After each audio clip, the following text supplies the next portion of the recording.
Good morning, good afternoon, and good day to each of you. I am King Luis Sembilon Bastiano, and I will be the one to discuss the lesson 3, which is the history of the computer. We already know what is the computer.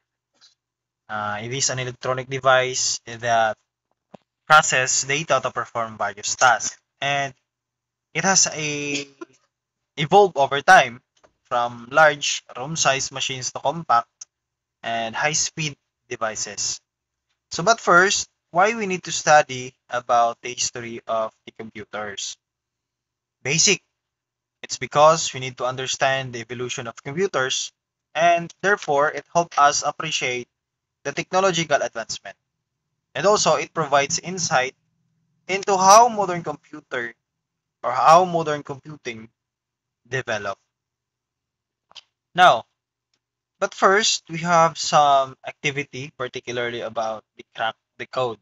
So we have here the direction, which is the crack each number according from the provided keypad phone. So isa ni siya sa ato ang ginagamit sa unang nga panahon. So therefore, let's have some fun, particularly answering about this. So you may pause the video in order for you to have some fun answering our activity. So I'll give you time for that. Okay.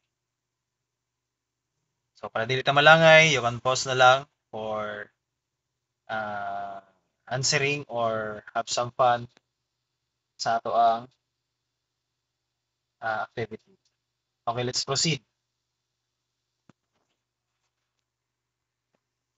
Now, the computer has evolution of typically categorized into five generations, so each marked by significant technological advancements. So the below, the next slide will be the summary of each generation and highlighting the key inventions. So computers have evolved through five generations, guys. So each marked by major technological advancements, and these generations are based on the hardware and software technologies used during different periods. So the first generation, so from 1940 to 1956. So the first generation, it used vacuum tubes for processing and memory. And also, this generation has a very large computers and consume a lot of power and generated significant heat. And also, this used machine language binary code. An example for this, guys, are uh, what do you call this? ENIEC, Electronic Numerical Integrator and Computer, and UNIVAC, or Universal Automatic Computer. So this figure emphasizes the first generation, which is the vacuum tubes. So it's very large. Next, the second generation is from 1956 to 1963. So we call this transistors. So transistors has a different key features. So the transistors replaced vacuum tubes with transistors and making computers smaller and more efficient. And also, it is faster, cheaper, and generated less heat and use assembly language instead of pure machine language. An example for this, guys, is like this. This is the transistors, and other example are IBM 1401. That's it. Now let's proceed to the third generation. So the third generation from 1964 to 1971. So this generation has the invention of integrated circuits.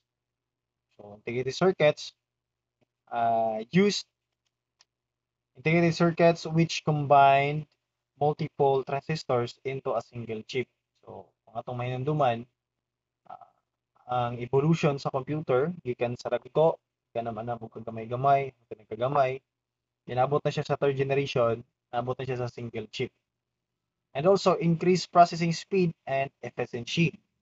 Paspas na iya, nagkadugay, nagapaspas, and mas dali na lang siya buhatan. Also, introduction of keyboards and monitors also happens in this generation and also allowed development of operating systems.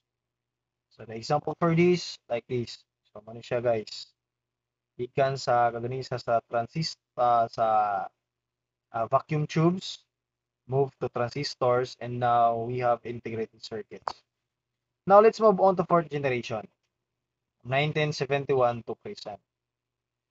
So the fourth generation highlights the microprocessors. So introduced the microprocessors which integrated all CPU components into a single chip. Also enable the rise of personal computers. So na ginagamit nato as PCs, di ba? And development of graphical user interfaces, the internet, and software applications.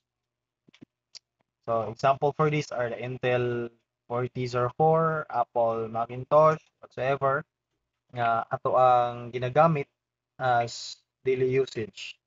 Gamit siya of microprocessors.